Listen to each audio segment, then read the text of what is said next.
The federal government of Nigeria has appealed to Iran and Israel to exercise restraint following the recent escalation of hostilities between both Middle Eastern countries. Recall that Iran attacked Israel following an April the 1st attack reportedly carried out by Israel on the Iranian embassy in Syria, which killed over 6 Iranian military officers.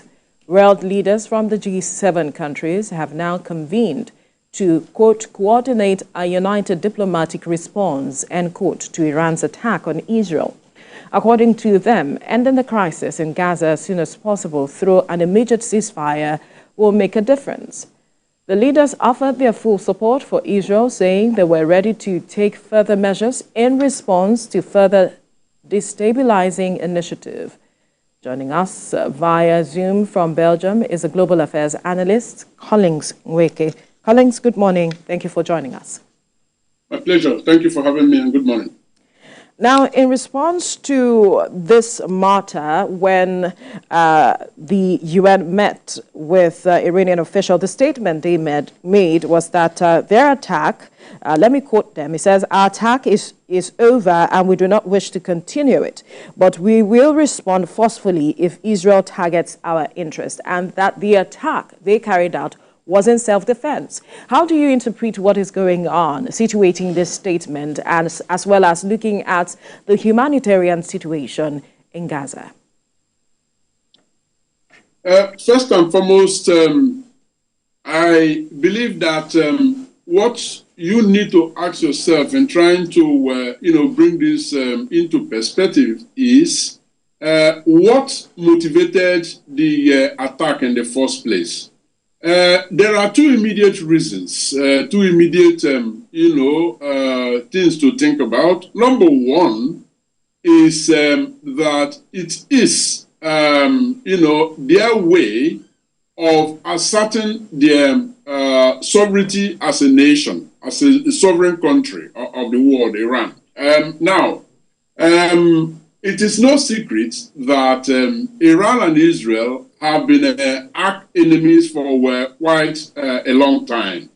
Now, Israel actually infringing upon the sovereignty of Iran, I think is one of those, sins in diplomacy that, people have to think twice to commit, but also any country accepting such infringement on its sovereignty actually comes across weak, not only internationally, but I believe more especially domestically. Now, focusing a bit on the domestic impact of the action that Iran took, I believe that that is, the major driving force behind, their decision to take on, the drone and missile attack.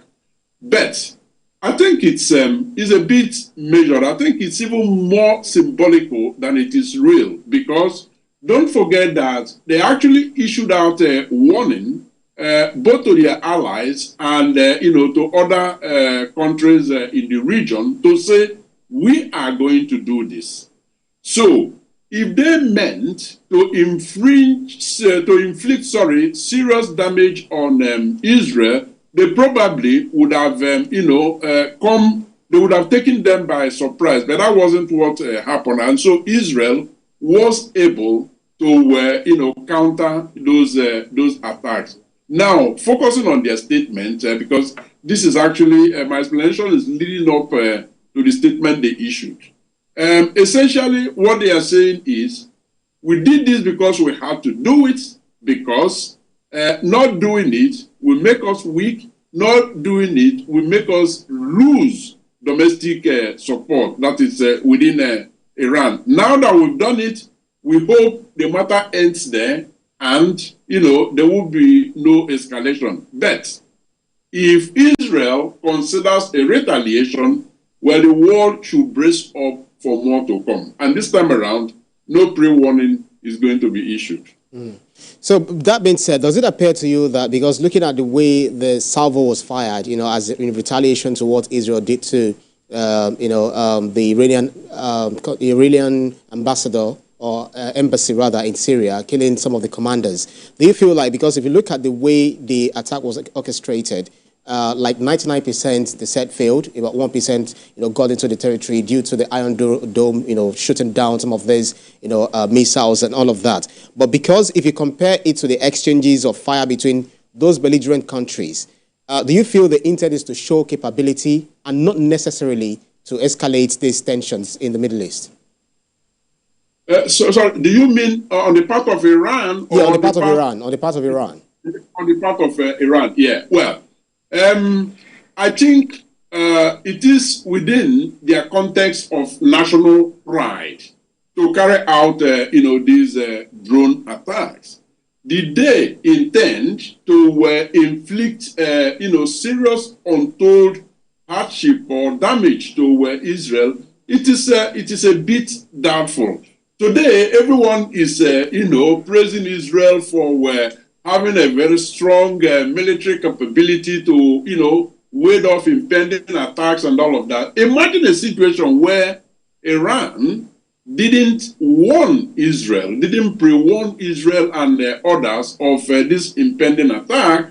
I do not believe that the efficiency of a response would have been as it was. Don't forget as well that Israel didn't act alone in its defense of its territory, of its people.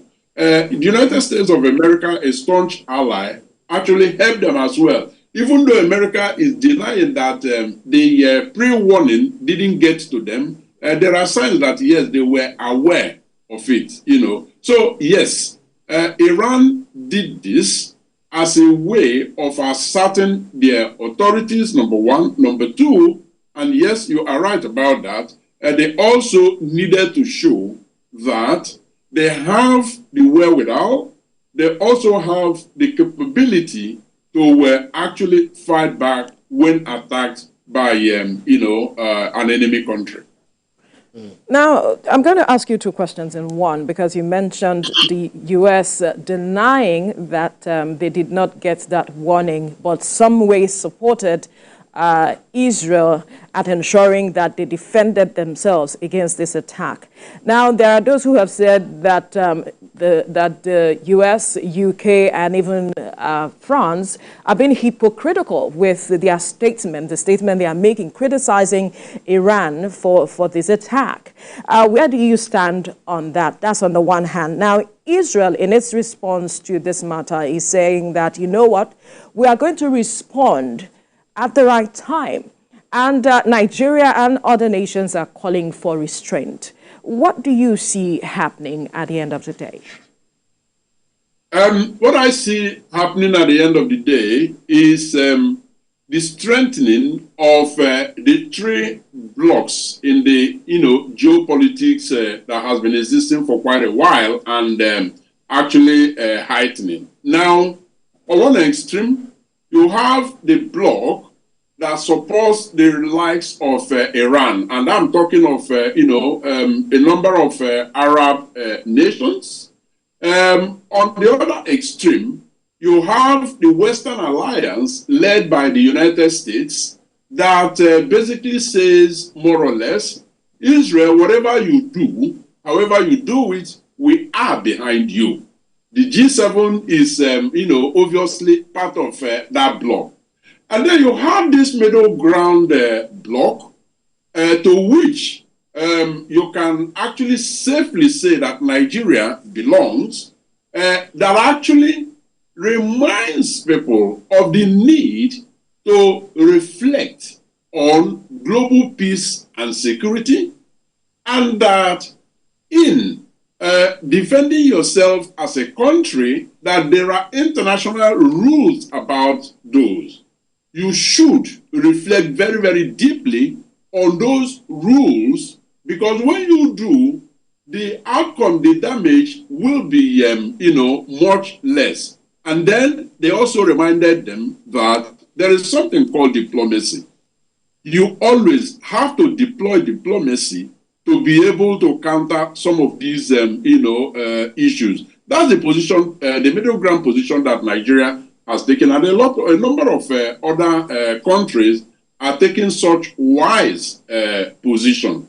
So you see, it then becomes a matter of, who wins the rhetorics. Now, Israel retaliating, yes, I read the statement that you referred to regarding the fact that they will retaliate at the time of their own choosing. Well, I interpret that to be positive. The reason I said it's positive is that if they emerge from, the War Cabinet meeting where, they discussed the matter and, they were all forming and eager to, hit Iran back, they would have done so without actually procrastinating. But the fact that they said they will do it at the time of their own choosing means that we are not seeing immediate de-escalation.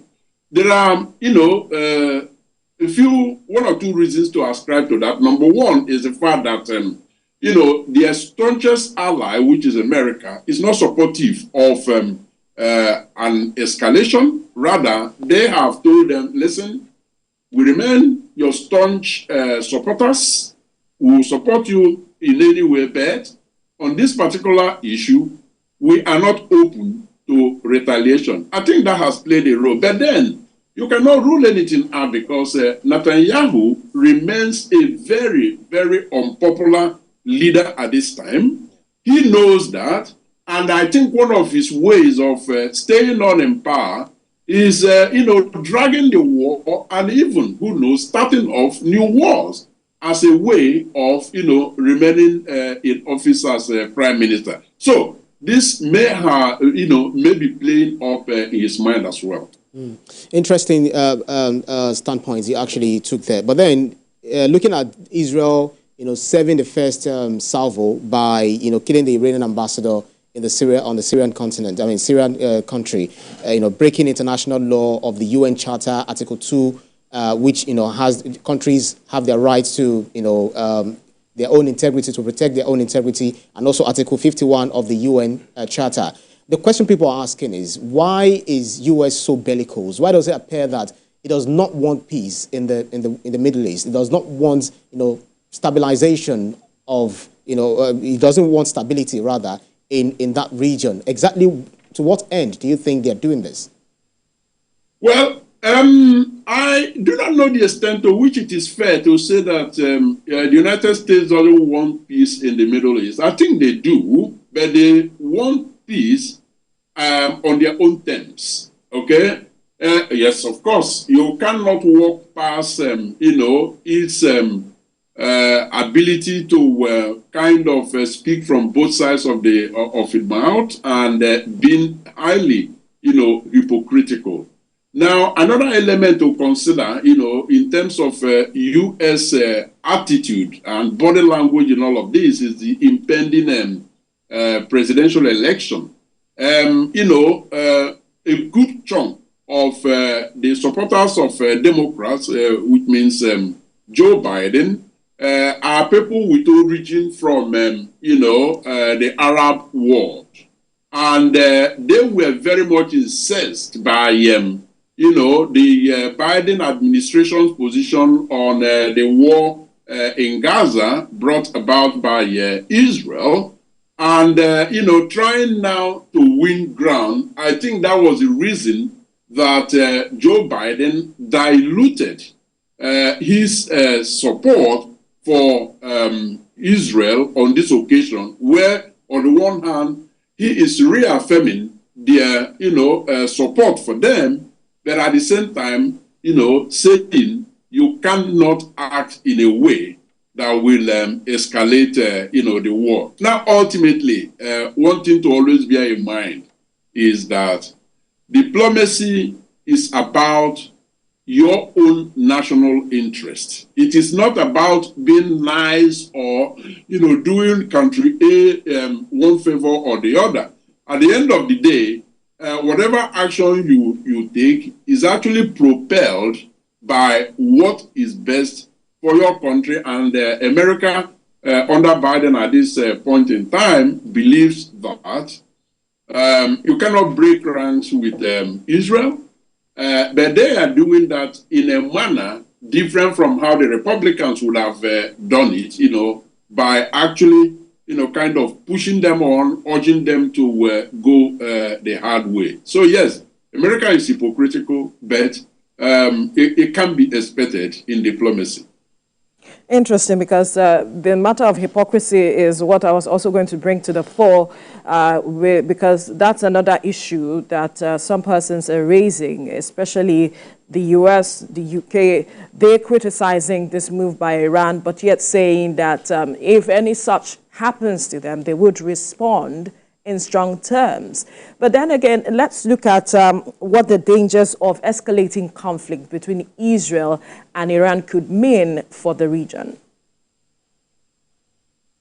Well, some have actually insinuated that we are at the verge of a third world war. As a matter of fact, I was listening to, a prominent Nigerian professor, in international relations, who actually stated that the Third World War has started.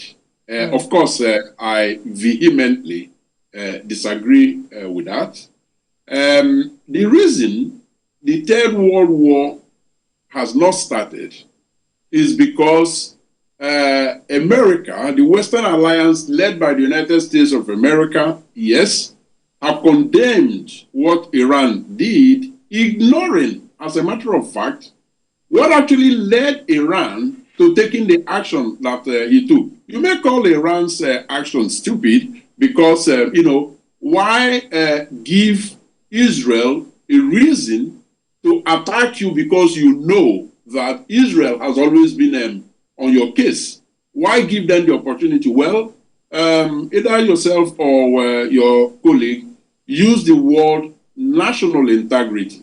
That is behind Iran's, action. So in the end, you'll find that, no, a third world war is far-fetched, but it is far-fetched only to the extent that there is no escalation.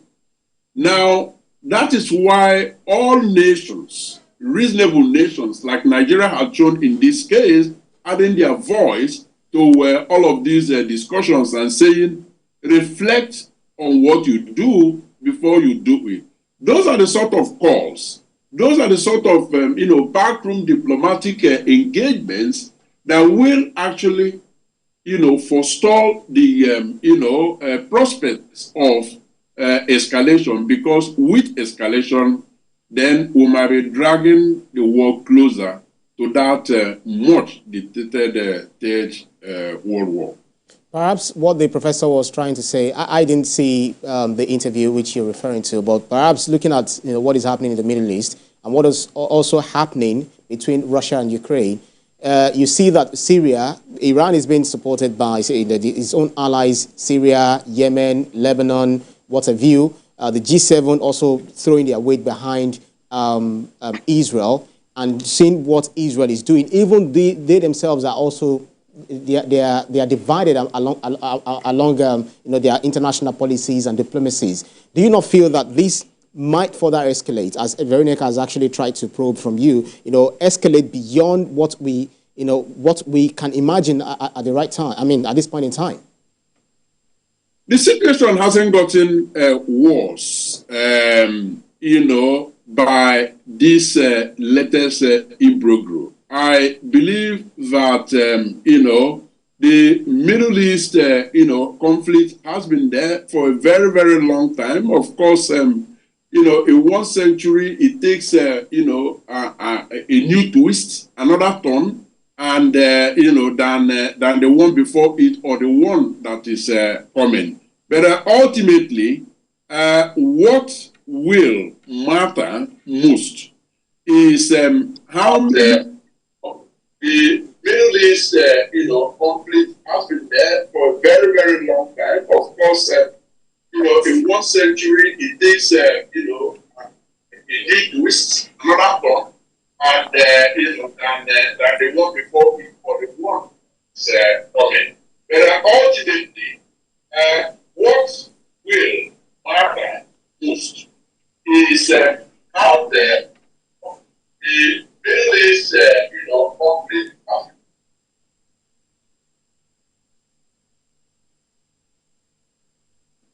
Collins, are you there?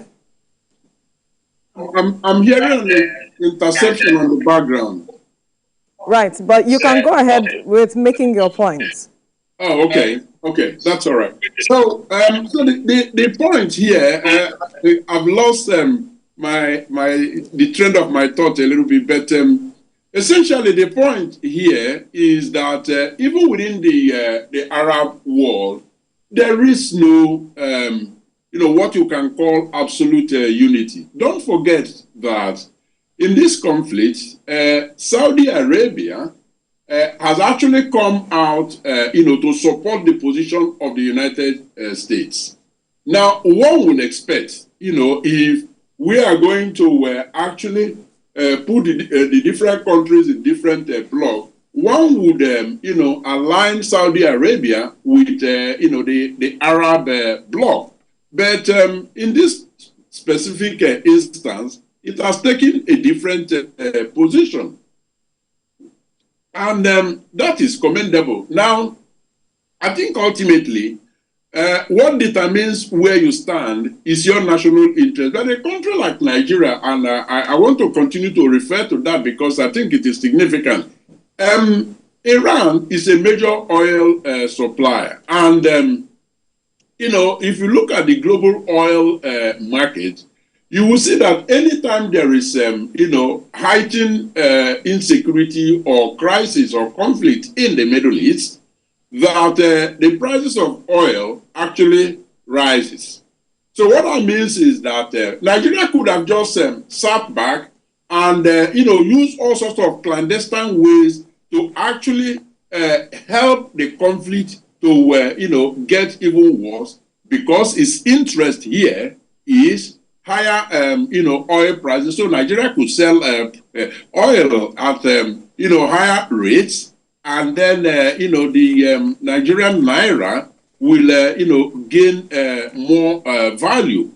But no, that's not what they are doing. They are putting global peace and security in the forefront of the immediate benefit for Nigeria. And I believe that a number of Arab countries, Syria, and the rest of them might be considering the same thing rather than just lining up blindly behind Iran.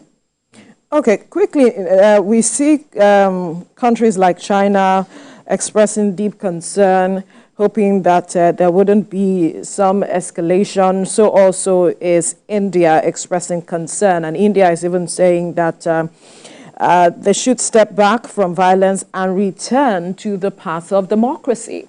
How quickly can that be resolved?